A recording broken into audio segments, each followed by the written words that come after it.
Gisugdan na sa pagpangapod-apod karong adlaw sa mga beneficiary sa Social Amelioration Program sa Mandawi City.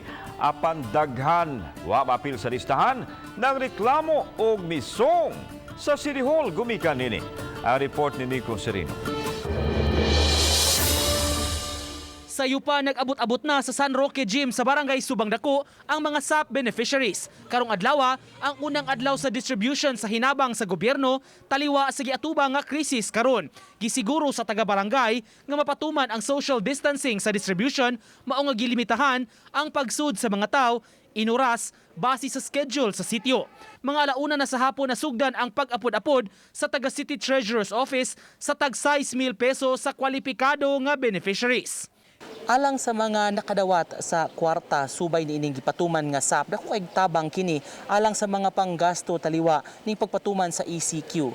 Apan kun unsa kalipay ug kamaya ang gibati sa mga nakadawat, hilabihan sab ang kadismaya ni adtong wala maapil sa lista.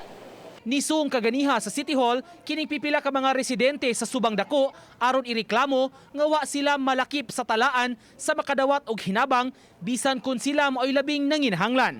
Asa mi mo doon? Kinsa mo guide na mo nga kami wala mi apel sa ayuda. Nag-ingon sila ang mga trabahante sa DSW ay sa Duli.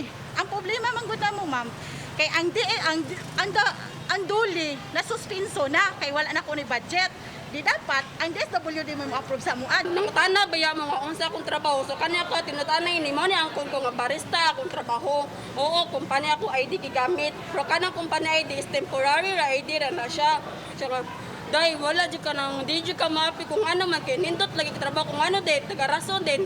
Kada rason na asa ko mangutana akong trabaho ko nindot. Just lang ang pagkanindot sa akong trabaho kung lockdown me since March 20. Sa talaan sa Subang Dako, kapin sa 1,003 ang nalakip sa payroll sa ilang barangay nga tagaan sa kwarta. Duna say kapin sa 300 nga pending pa.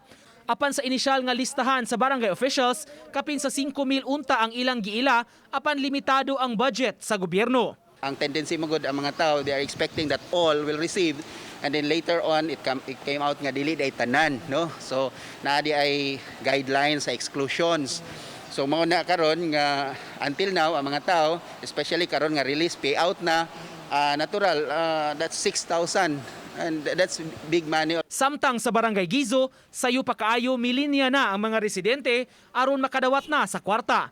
May mga markers nga gibutang sa kalsada aron mapatuman ang physical distancing. Apan inay nga personal nga magpaabot ang mga tao, nagbili na lang sila og mga gamit sa pila aron di sila maunhan sa linya.